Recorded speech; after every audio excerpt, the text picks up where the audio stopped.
Assalamualaikum warahmatullahi wabarakatuh. Jumpa lagi dengan belajar bareng.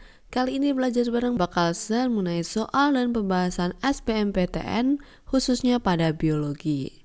Nah, untuk kalian yang bingung mempersiapkan SBMPTN, kalian bisa mulai dari sekarang untuk mempersiapkan tes SBMPTN nanti.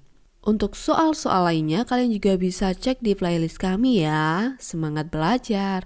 Langsung saja ke soal nomor 1. Hewan yang tampak pada gambar di bawah adalah hewan yang memiliki A. Sel otot dan jaringan saraf, B. Otak dan 2 lapisan embrional, C. 3 lapisan embrional dan otak, D. 3 lapisan embrional dan sel otot, atau E. Jaringan saraf dan 2 lapisan embrional. Ya, jawabannya adalah E, jaringan saraf dan 2 lapisan embrional. Nah, hewan yang tampak pada gambar itu adalah ubur-ubur atau disebut Aurelia aurita, yang termasuk dalam film Coelenterata dengan ciri antara lain yaitu adalah bersifat diploblastik, yaitu memiliki 2 lapisan sel, tidak memiliki sel otot dan otak, memiliki sistem saraf difus atau menyebar, bergerak dengan menggunakan tentakel, pencernaan menggunakan rongga gastrovaskuler, memiliki 2 fase hidup yaitu fase polip atau menempel dan medusa atau fase berenang bebas. Medusa berfungsi dalam reproduksi karena menghasilkan gamet. Jadi, jawaban yang tepat adalah ubur-ubur memiliki jaringan saraf dan 2 lapisan embrional. 2. Pernyataan mengenai bambu berikut ini benar kecuali A. Bambu dapat berkembang biak dengan organ vegetatif, B. Bambu dapat berkembang biak dengan biji, C. Bambu merupakan tumbuhan berbunga, D. Batang tidak bercabang, atau E. Rizoma tua bercabang. Ya, jawabannya adalah B. Bambu termasuk ke dalam subdivisi tumbuhan berbiji tertutup atau Angiospermae.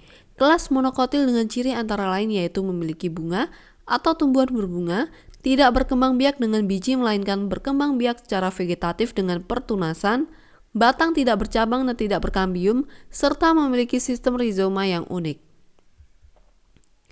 Selanjutnya adalah nomor 3.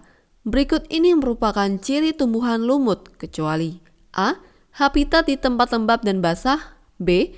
Tumbuhan peralihan antara talus dengan kormus, C. Hanya terjadi pertumbuhan memanjang, D. Mempunyai rizoid dan klorofil, E. Reproduksi aseksual dengan spora diploid. Ya, jawabannya adalah E. Reproduksi aseksual dengan spora diploid. Ciri yang tidak dapat mengenai lumut ialah reproduksi seksual dengan spora diploid. Spora tumbuhan lumut memiliki kromosom haploid atau bukan diploid. Hal ini dikarenakan spora lumut berasal dari pembelahan meiosis dari sporogonium. Selanjutnya adalah nomor 4. Upaya pelestarian keanekaragaman flora secara ex situ dapat ditempuh melalui A. Penetapan hutan adat, B. Pendirian taman nasional, C. Pembangunan hutan wisata, D. Pembentukan taman hutan rakyat, atau E. Pembentukan kebun tanaman obat keluarga.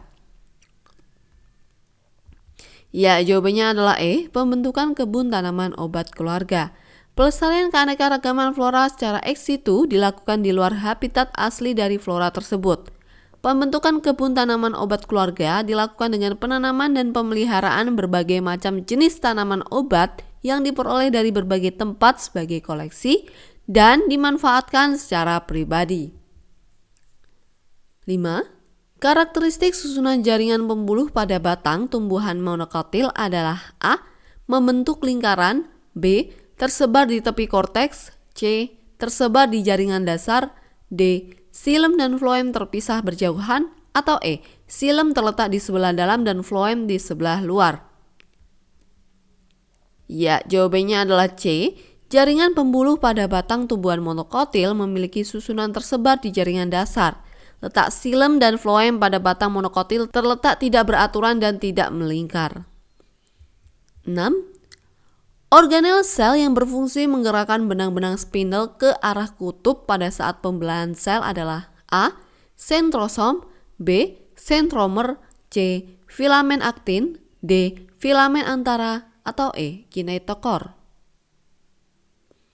Ya, jawabannya adalah A. Sentrosom.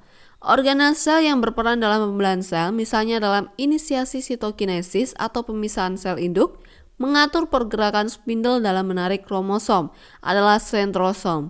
Organel sentrosom hanya dimiliki oleh sel hewan saja. 7. Tipe epitel kubus lapis pada tubulus ginjal berhubungan dengan fungsi A. Penyimpanan, B. Transportasi, C. Pelindung, D. Sekresi, atau E. Filtrasi. Ya, jawabannya adalah D, yaitu sekresi. Epitel kubus selapis tersusun atas sel berbentuk kubus yang tersusun selapis sel dan berfungsi dalam sekresi maupun absorpsi. Misalnya pada permukaan varium, lensa mata, kelenjar tiroid, kelenjar ludah, dan nefron ginjal. 8. Pernyataan yang tepat terkait pembentukan xilem dan floem sekunder pada batang adalah A. Tidak dipengaruhi musim, B. Terjadi pada tumbuhan monokotil, C. Arah pertumbuhan xilem keluar dan floem ke dalam, D. Berasal dari jaringan perisikel, atau E. Menyebabkan terbentuknya lingkaran tahun. Ya, jawabannya adalah E. Menyebabkan terbentuknya lingkaran tahun. Nah, perlu diketahui bahwa kambium pembuluh pada batang dikotil yang membelah dan berdiferensiasi akan membentuk floem sekunder ke arah luar dan xilem sekunder ke arah dalam. Pembelahan kambium menjadi floem sekunder dan xilem sekunder tersebut semakin lama akan membentuk lingkaran tahun pada batang yang dapat digunakan untuk menghitung umur tanaman. Selanjutnya nomor 9. Meskipun molekul glukosa terus berdifusi ke dalam sel sepanjang gradien konsentrasi, keseimbangan tidak pernah tercapai dan glukosa terus-menerus ke dalam sel. Hal ini merupakan akibat langsung dari A. Laju pergantian atau turnover, metabolisme glukosa yang berlangsung sangat cepat, B. Ekskresi glukosa yang terus-menerus dari bagian lain dari sel, C. Pembentukan glukosa fosfat intraseluler yang berlangsung cepat dan terus-menerus, D. Transportasi aktif glukosa, atau E.